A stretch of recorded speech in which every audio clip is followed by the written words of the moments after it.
So yeah, we're not done yet, because Oh, like, fuck. because okay, so Sonic Adventure 2 has like a shit ton of extra stuff. Like if you play through the story, you'll probably be done in 6 to 8 hours ish your first time through. And as if you're playing all of the extra stuff, you probably can put a solid 30 hours into this game, and that's not even counting just replaying It's out game levels for fun and what not. And about like 15 of them are going to be with these adorable little assholes right here. So yeah, we're doing some Chow Garden, yeah. Look, Why Ted, is there a a black shiny. market in the kindergarten for? Hey man, we got to get our Uh, dark seeds, okay? Yeah, I'm gonna say Sonic Adventure 2 does have a lot of extra stuff to do. However, individual player mileage will vary depending as far as how long it holds your attention.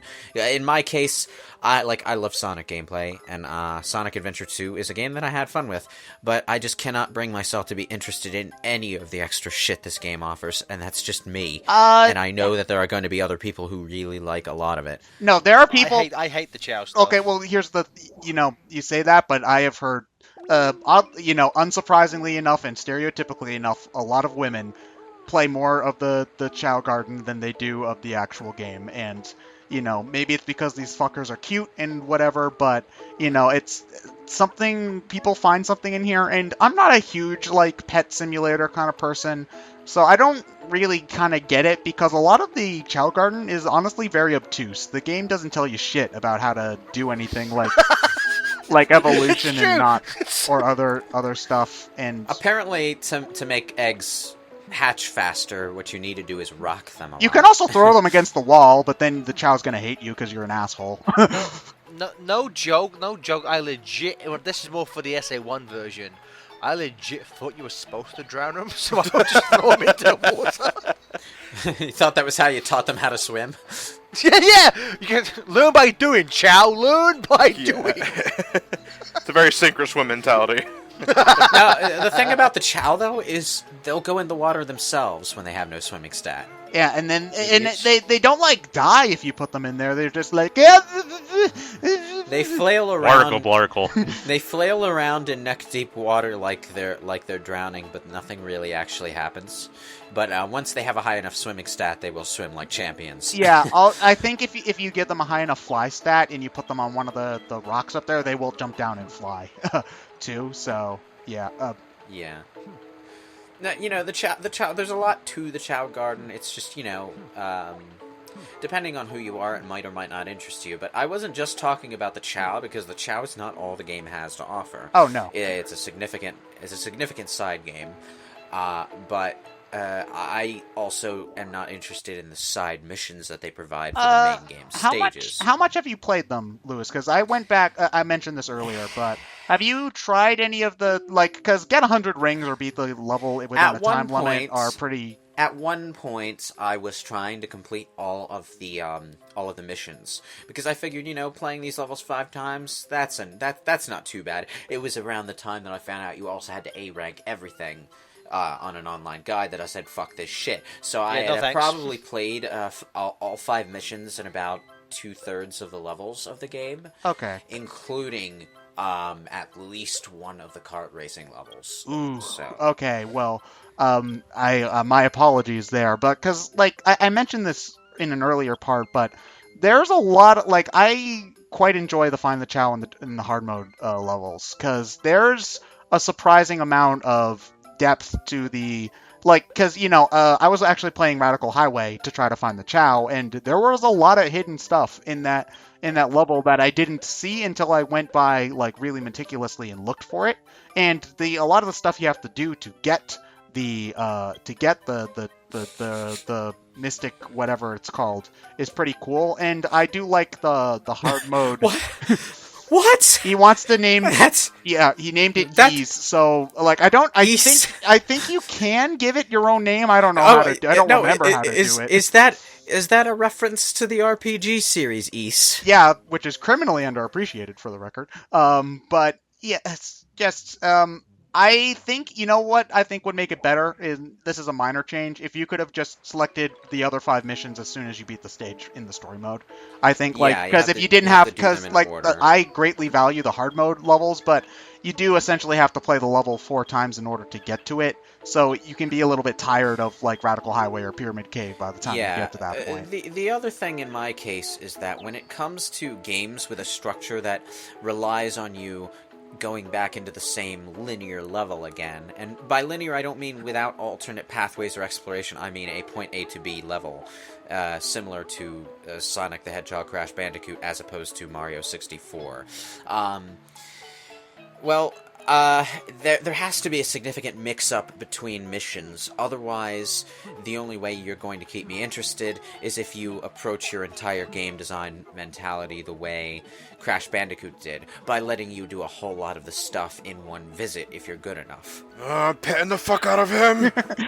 Yeah, I agree. I agree to some extent. It's just, I find most of the levels pretty fun to play on their own merits. So I do, but there's a difference between playing a level at your leisure when the mood hits you, and feeling obligated to play it a certain number of times in order to reach a level of completion.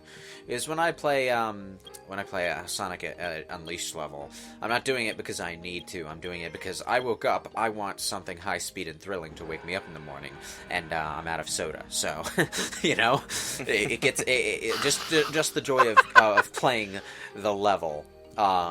Sonic Unleashed when you're all out of Mountain Dew. Yeah, it's just for the joy of playing the level. But Game of Fuel.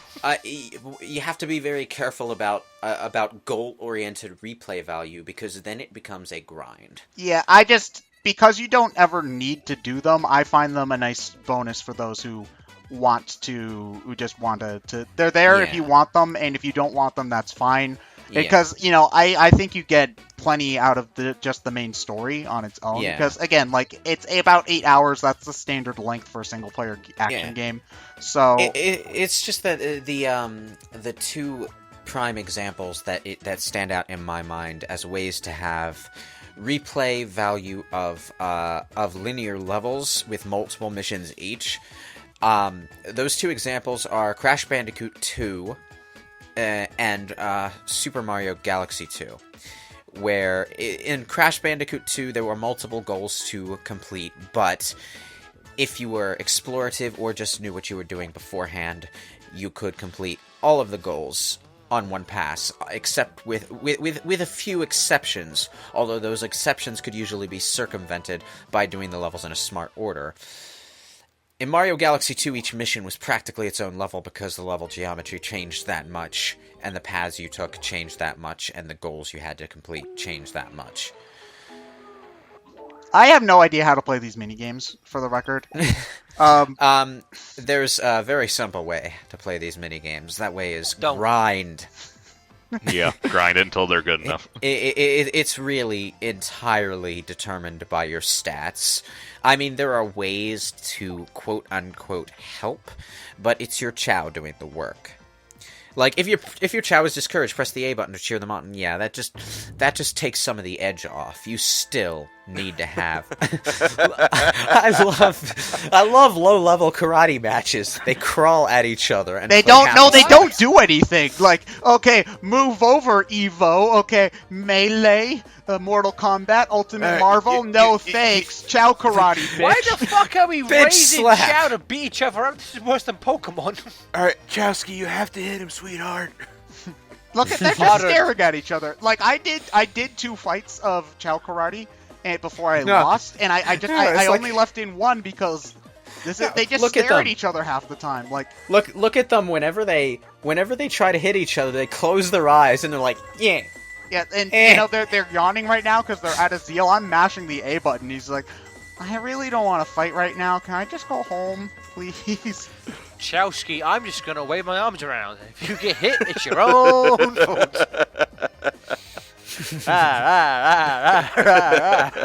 So you guys gonna do anything? Oh yeah, kick him in. This is like, I feel dirty watching this. It's Kick like him when he's down. it's like watching cockfighting or something. I feel unclean. But you play Pokemon. Yeah. They like it. They erase happiness when I use them in battle. Sure they do. Sure they do. You're part of the problem, Ted. They're punching and kicking each other. They're punching and kicking each other with these stubby little arms and legs, and their bodies are the squishiest, most bouncy things ever. This can't possibly hurt. it's like two. I don't know. Ted's No. Chao is like it's made of metal. I This won is like- by timeout. I won by timeout. What this is like two sentient pillows slapping each other. But there's another pointless mini game. Move over, Sonic Drift. Move over, Mario Kart. thing- It's Sonic and Sega All Stars No, this is just a The thing stupid that mini disappoints me about this is that Rouge's vehicle is not the Dickmobile. car. Yeah, she What? has. They she gave has her a- a different. I forgot about that. Yeah, you What don't the get to fuck? drive the Cyclone as Tails either. It's just a normal cart. So I like how Shadow's vehicle is number 2, and even he knows he's not as good. You always be second best, you son of a bitch. also, I picked Shadow for all the mini games just for continuity's sake, but I really should have picked a different one because Fanboy. they all do have different stats, and I just lost the race right there with one mistake because his acceleration is goddamn terrible. So Yeah. Wait, you say you picked Shadow for continuity's sake? Then we should be driving Shadow's coffin. no, I meant to have the same character in all the different whatever. Oh, okay. Who gives a shit? Well then, Ted, you should have picked Sonic based on what's gonna happen after the fucking Well, driving no, section. I figured it'd be funny if a corpse was driving a go-kart, okay? John, you Why know, am I in a go-kart? you say that as a joke. You say that as a joke, John, but you know, Shadow's that kind of person where if he had a will, it would probably include the line "Bury me in my hot rod." No, well, is his his motorcycle would be his tombstone or something? I just love, like, based on what Ryan just said, Shadow just wakes up while he's driving it. Why am I in a go-kart? You know what? You bring up Shadow's motorcycle, and for the purposes of racing games, I really do like Shadow and the motorcycle, but in All Stars Yep. Transformed, they threw out the motorcycle and gave him a car, and that bothers me. Because it had to fly and go on the Yeah, They but could have they made it could've just- work. They could have made they it could- work. They could have. They could have made it work, yeah. They could have given it like a jet booster for flying and I had it think it was. spout some like I cover think thing. I think it was their way of dealing with the balance issues Shadow had with the first All-Star Was game. Shadow good? Really? Shadow was one of the best characters in the game. Yeah. Because he rode his Oh. motorcycle. Banned in tournaments. Oh yeah, he had that problem the bikes in Mario Kart had when they were first introduced, where they were just better. Yeah. Yeah. Fair enough, but you just need to change his handling, not his vehicle. Yeah, it's like because- that's their way of fixing it it's, instead of it's, like, it's just that the motorcycle is cool. It's just in Shadow the Hedgehog the game. Why don't I spin out whenever I ram into the walls? In Shadow the Hedgehog, the game, it controls like ass. But if you have a character that already has a vehicle, give him the familiar vehicle. It makes players, feel familiarity by playing. Well, them. to be fair, in terms of the like, everyone loves the motorcycle because of the opening intro to Shadow. But in terms of the game, there's like one level where you have There's it. like 2 or Like, 3, and I it's think. optional. Yeah, but they're always optional though. Like you never have to ride that motorcycle. I think the At only vehicles I think you have to ride are the jumpy one. The jumpers, yeah. Yeah. as far as I and can thank remember, Christ that's for that, because it's the only one that controls with any kind of decent control. Also, this is your reward OMG. for getting all of the emblems. As you can see by And the A-ranks. drastically lower life count here, though, I'm not the one who recorded this. Thank you, John. But John doesn't have a complete file of SA2. He just used an action replay. Also, I feel the need to Yeah. mention that John recorded this because he gets a goddamn C in this level and ruins my speed stage perfect A-rank run. Damn it, John. only for To you, be Ted. fair, if you put enough effort into this level to master A ranking it, you should probably be doing better things with your Well, I time. mean- because this level is not That's right. fun. If you A-rank Green Hill, you're a loser. Well, I mean, when you get this far, you might as well, right? I mean, come on. I would say it's not worth all the hours put into it, but it's a really nice idea of like a 3D version of Green. It was just a shame that Well, it's the This is 10th one of year anniversary game. You have to do some Yeah. kind of callback. This is one of the worst levels in a Sonic game, hands down. It's fucking terrible to play. The camera has never been worse in a Sonic game. Rather, this level is so fucking bad. The camera in this level is Sonic 3D Blast pulled in close. You know, like it's not a good level by any stretch, but it's not like I've never felt that this level was painful to play. Personally. Oh no, it's just really awkward. It's optional, so it's optional. So who gives a fuck? Nobody is really angry at this level. Well, unless they were really expecting a literal 2D to 3D translation of Green Hill to work. In which case, what the fuck are you expecting? They do have most of the things. Like they've got that giant thing of rings. Oh yeah, they've got the hidden boxes, the rolly whatever the fuck it is. That's the cool thing about the level, but it's also what makes it so awkward. The level geometry is point for point Green Hill Act 1. Thank you, Generations. Thank you, Dimps. So yeah, it's an interesting level and a fantastic effort at giving us a good reward for You disgust me, John. Fantastic effort. I kind of wish I left my first attempt on that one because I practiced the stage somewhat before recording myself. The S-tube section glitched out. After the first episode, Sonic didn't immediately go into the second one. He just smacked into the wall. And I decided to just wait there until Sonic went into his impatient pose. Because, that fucking happened, and I'm disgusted. So anyway, that was a commentary. Thanks for joining us, Gareth. You're fired. Finally, I can go play SA1. Oh, wait a minute. You wanted that? You're hired again. God damn it. This is what you wanted, right?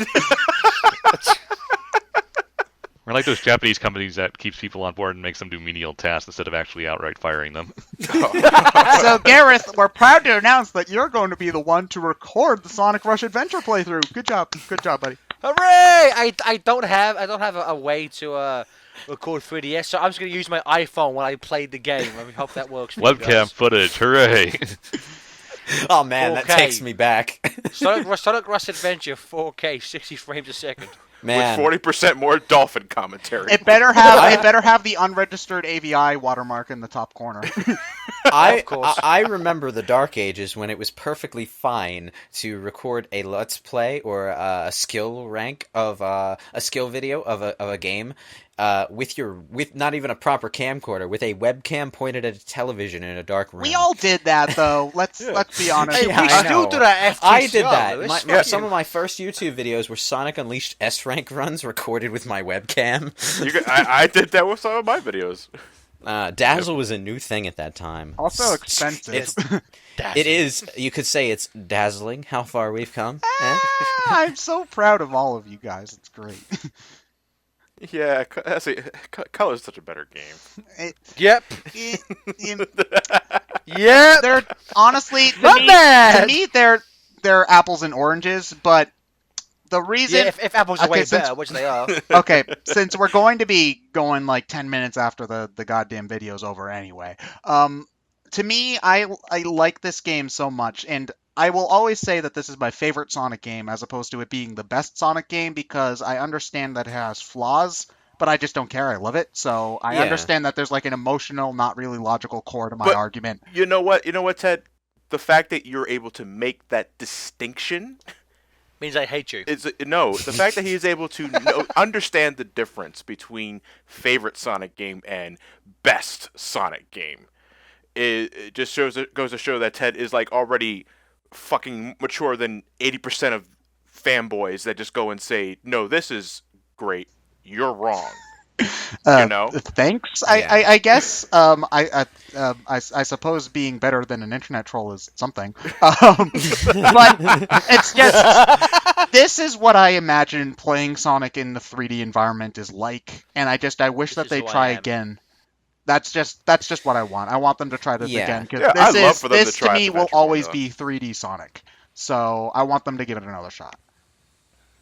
Mm-hmm. I believe the boost formula still has some mileage in it left, but I'd love to see another attempt at Adventure. Because as we've went on and on about, especially at the end of the Hero Side story, I still think 3D Sonic controlled the best in both Adventure 1 and 2. and we didn't get much out of it. They started changing the formula up with Heroes, and it was never the same after Well, that. Shadow the Hedgehog did try to go back to because Shadow the Hedgehog is essentially an adventure game with all speed levels, but it controls like ass, and there's design issues in that. So there's also a fundamental difference between Heroes and Shadow and the adventure games. Heroes and Shadow have a much flatter way of playing, by which I mean, those slopes and running on walls and curvy sections and twisty, turny tunnels, that kind of stuff that the Sonic Adventure games did. Irregular geometry. Yeah, because that was a logical extension and evolution of what made 2D Sonic good. And Heroes and Shadow don't. Heroes has it more than Shadow because Heroes is more linear than Shadow. Heroes has it more than Shadow, but it's also a lot more automated in Heroes. Yeah. Because those segments of the levels tend to glitch out a lot. Yeah, in Shadow, since you have to backtrack so much, you can't really have that as much. You can't really have as much like weird, wacky stuff. So yeah. But yeah. Kart racing is best mode. Yeah. Well, when it comes down to preference between Sonic Adventure 2, or just the adventure games in general, and a game like, say, Sonic Colors or Sonic Generations, what it usually comes down to is, do you prefer a game that is sporadically great or consistently decent? That's I don't want to just I have my personal issues. I don't want to say that Sonic Colors is decent. It's a good to great game in my eyes. Fucking amazing game, you scrubs. Statements about individual game quality aside, my main point is consistently good on a possibly lesser level, or sporadically a lot better in places. But see, I would for my money, I would like SA2 clearly has high and low points. Yeah. And I think I agree with Lewis that Colors it's more consistent in terms of its overall enjoyment. But I would probably say even at its high points, I still think the highs of Colors for me are more fun than SA2. That's a little bit more subjective, but I can understand why you would think that. Yeah, it's just my point is a lot of players are put off by, I guess you could say, the emotional roller coaster of quality in a game with more varied ups and downs throughout the experience and all arounds. Yeah, that. No, that no, as well. no, Gareth. That's in the worst Sonic Adventure game. Yeah. Oh, we're never going to stop arguing about this. For the record, it's just going to go on. It's just that understanding that it is easy to see why actually a lot of players hold Sonic Colors up as something really special in the context of Sonic, because it was the first Sonic game in a long time that was not only good but managed to maintain that level of quality. Without going on the whole emotional roller coaster. Not counting the handheld games, because whatever their faults in style or design, the advanced games and Rush series were consistent. It was good from beginning to end, not good here and there. Even like back in the day, like people were all like, the handheld games are great, but the console is up and down. Like that was the defining narrative in like reviews for a long time. When it comes to console games, the thing about Colors and Generations is that obviously things weren't working, so they went back to what did work back in the day, and I can understand that. My issue more with like games past that, like especially Lost World, is that okay, we've established what works. What's next? Oh, you're just gonna stick with what you know works. Okay, well that's not particularly interesting at all. So that's I appreciated the ambition that Sonic had even at its darkest moments. So the fact that they've become so sterile lately has been troubling for me. You can Ted, play. That's what happens when you're around KSM rules for 25 years, all right? Yeah, it's just it's a good point though. You can play it safe and still display ambition, but I think they somewhat tried to do that in Sonic Lost World, except in a really uncertain kind of way. It No, maybe in gameplay, but in aesthetics, definitely not. Dude, you got to build a base before you start getting all ambitious again, because ambition is what fucking nearly killed the goddamn hedgehog. I think they've got like 12 different bases that work though. They've got classic Sonic works pretty okay, Rush works pretty okay, Boost works pretty okay. If the control's good, Adventure works pretty okay. Pick one of those and do something with it. Boom looks amazing. Yeah, it's just what I meant more in Lost World is they tried to keep elements of what they saw working while also experimenting with mechanics. They've been experimenting since. What Lost World kind of came out as was a really eclectic mix of trying to do new things while being afraid of doing new things, and it was weird, like very weird. In fact, it's like they're trying to be experimental, but at the same time, it's cliche as well. So what other Sonic games have we not talked about yet? We haven't talked about Sonic Labyrinth this commentary yet. No, we've mentioned Wait, it. no. Yeah, Sonic. We Okay, mentioned it. Sonic Yeah, you're Drift right. 1 or 2, guys. Which one's better? Sonic Spinball. Sonic Spin. No, I mentioned Sonic Drift during the kart racing thing. Oh. But Sonic It's Spinball all is one that we about haven't triple brought up. trouble, guys. Triple trouble. No. How about Sonic Blast? Ted knows all about that one. Sonic Blast is a piece of shit. I don't like many of the Game Gear games. But Nah, they're pretty okay, crappy. so anyway, we've been going on for like 10 minutes past the part which we normally joke about us doing. So Yeah, but it's literally 10 minutes now. We should just shut. I'm gonna make an Okay. executive decision to end this now. And I'm going to veto that and say fuck you. And say, alright, so what do we... Well, are we thinking? technically, Ted's editing this part, so he can cut it whenever he feels like. That's a good point. Yeah. So But- anyway, thank you all for watching. I think probably the See- next big Sonic game we might be doing is, assuming it comes out next year, the movie game. I think. Yeah, the Fire and Ice? Oh, I mean, if... Oh, yeah, there's always going to be demand for it. But, I would say if not that, then definitely the 25th anniversary game. Yeah. If there is one, which there will be. Sonic Dash 2, Sonic Boom. Sonic Dasher. Well, now that Windows 10 does the whole playing apps in separate windows thing, I could actually record Sonic Dash. Do Sonic Runners and Sonic... I don't know. Sonic Runners. Sonic, this game has been running on this commentary has been running on too long. Okay, good night, everybody. That would have been good, Ted, if you didn't fuck it up. Okay, that's just the story of my life. Okay. Retake. You only get one shot. Does that mean we have to start all the way back from the Chao Garden? Oh, God.